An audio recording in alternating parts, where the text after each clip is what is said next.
Very pleased to be joined by CFL Commissioner Randy Ambrosie. And Randy, first off, I just wanted to ask you, I know you had the honor of being the #1 overall pick in the 1985 CFL draft. I keep reading and hearing about these young athletes who are picked first overall using their signing bonuses to buy Ferraris and other expensive toys. What expensive toy did you buy with your signing bonus?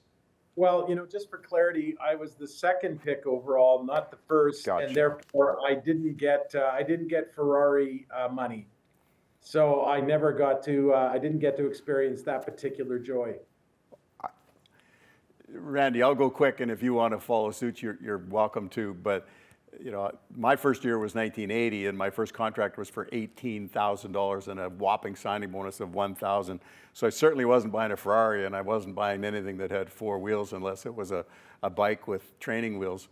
Care to share what your first salary was that year? If memory serves, and I may be a little bit off, but I think my signing bonus was $6,500.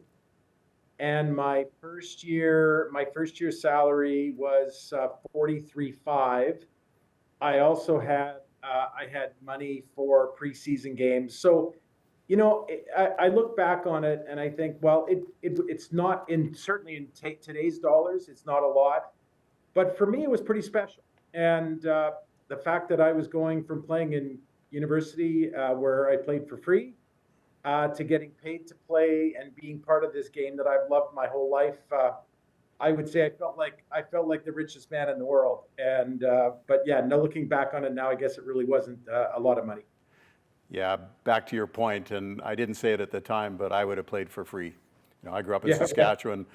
The opportunity to play for the Saskatchewan Roughriders, I would have played for free. Nathan Rourke, who just came back from the NFL, said that a lot of what he learned down there, the difference was there are athletes who are doing it for the money, and up here it's guys doing it for the love of the game. So that's something that I think we love about the Canadian Football League that we'll always have that those other leagues don't. You played in some big games during your career, including 3 Grey Cup games, and you had the win at the end of your career. But the one game I wanted to ask you about is, what do you remember about losing to the Saskatchewan Roughriders in the '89 Western Final, often referred to as one of the biggest upsets in CFL history? Yeah, it seems to me that my dear friends in Rider Nation never lose their enthusiasm for that particular game. I of course have a totally different perspective. Look, I think my most prominent memory was the sack fumble on Tracy Ham, and if I'm not mistaken, it was Albright. I think Eddie Lowe caused the fumble, and Albright picked up the fumble, and I was the only one that had any chance at all to make the tackle. And I dove and I swatted with, I believe, my right arm, and I think I missed Albright's ankles by about 3.5 feet, which it's hard to bring a player down when you swat and you're 3.5 feet away. I mean, maybe if I would have gotten enough airflow, but you know what? It was one of those games. I mean, look, we were 16-2. They were 9-9. Ironically, they gave us more trouble that season than anybody. But we were, of course, just so confident, and maybe you'd say overconfident. And we lost to a team that just played better than we did. And then they went on to play in one of the great cups of all time. So yeah, it still stings. You never lose the feeling of shoulda, woulda, coulda. Ironically, the season before that, I was in Toronto, and that was 14, and we were 14-4. And the Bombers came in and played us at Exhibition Stadium, and it poured rain, like literally poured rain, and we lost that one. We were expecting to go to Ottawa for the Grey Cup. So I had 30 wins in 2 seasons and didn't make it to the Grey Cup. Well, Rider fans are grateful that you didn't catch David Albright. That would have changed the course of Rider history. By the way, I just realized you guys both played for Papa Joe Farragilli, too, and I hadn't thought of that. By all accounts, the recent Touchdown Pacific was a smashing success. The same has been said about other neutral site games through Touchdown Atlantic. Do you ever envision the Riders maybe hosting an alternate site game in Saskatoon? Well, we're engaged. We've engaged in a conversation across the league with all of our teams about what we can potentially do with the touchdown games and the touchdown concept. Clearly, it was a home run in Victoria, as it was in Wolfville, as it was in Halifax, just to name some of the recent efforts. And it's a great way to share the game with in a new community. It's a great way to share the game with a new cadre of fans. But of course, a lot of fans travel to be there. Yeah, look, I think all doors are open for us to consider what we might do with the touchdown series. We're actually meeting with Management Council, which is my executive team and the team presidents tomorrow. And the touchdown program is on the table. One of the things we'll be discussing. Interesting. We'll watch that with added interest. The Command Center has been very involved lately in some big finishes at the end of games. We saw it Friday night in BC. How do you feel about that? Yeah, you know what? I mean, I have been engaged in the Command Center discussion now for several weeks. Look, on the first question I asked of the officiating crew, and I'm going to start with a shout out to Darren Hackwood, who heads up our officiating group, and uh, and Greg Dick, who heads up our football operations group. One of the things I love about what they've done is they have not been afraid to acknowledge their mistakes. And one of the great qualities that Darren has brought to his job is at the end of every week when they grade our games, they grade the officials. They send an email to the teams where they will acknowledge where mistakes got made. And I think Darren's view has been you can't have credibility with your partners if you're taking the position that you're always right, because of course nobody's always right.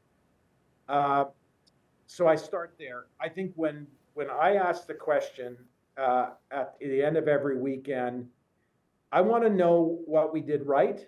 I want to know what we did wrong. And Darren and Greg are very good to give me what their view on clearly on where we got calls right or wrong.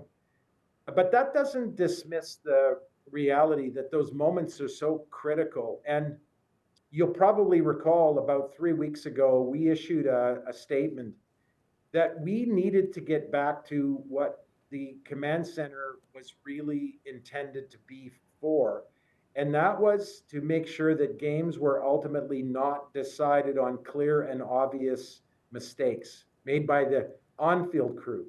What we don't want is a second set of officials. And I think the group have done quite well in the last few weeks. But I'll say this I admire Darren and Greg for acknowledging their mistakes when they make them.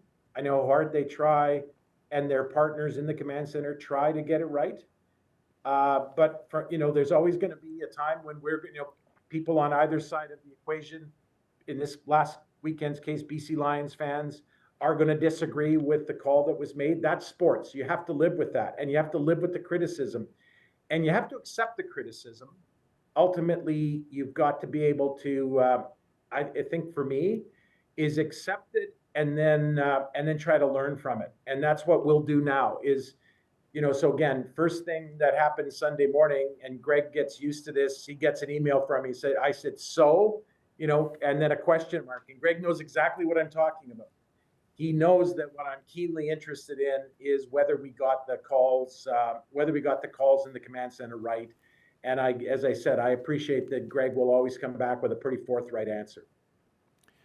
Yeah, if I could give one piece of advice to the command center, and it's not how to do their job better, but just how to put this into a perspective. Just because there's criticism doesn't mean you were wrong.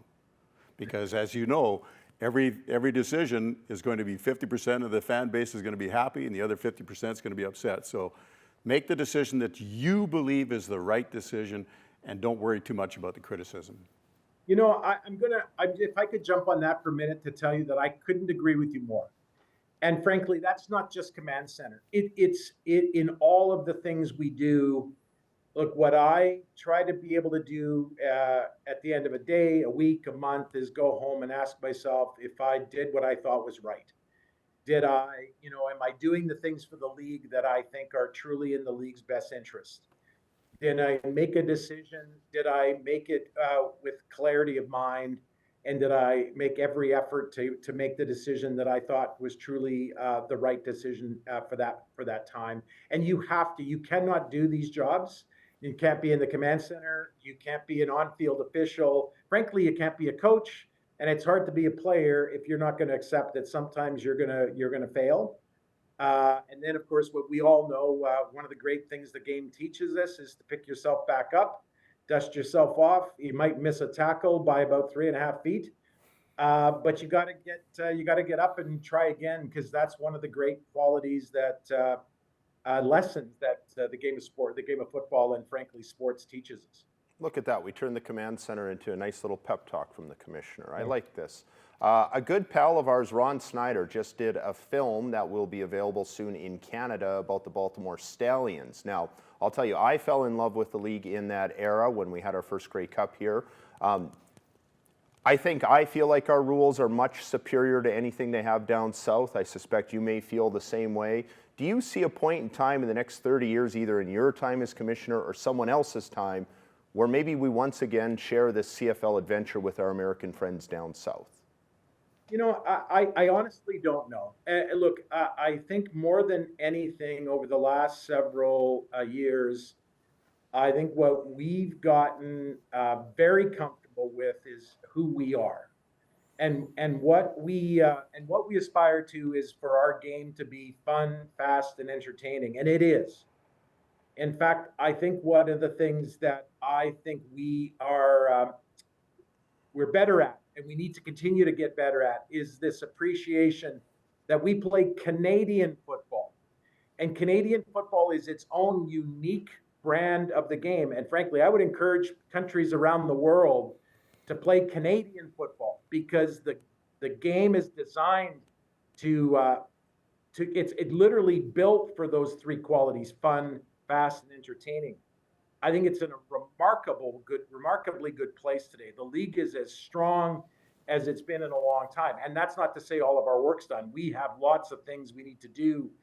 But you look across all the metrics, at least most of the metrics that we track, the league is doing well. So you know what? I think if we were going to look to expand anywhere, what we have to be first and foremost is very proud of the game that we've got, very confident in what we have. And if somebody wants to be part of this, I think we should say to them, look, come our way, play Canadian football, because it's a pretty special product and it's one that has a great future. I feel like that's better than even the guy in the I Am Canadian beer commercials that had the great campaign in the late 90s.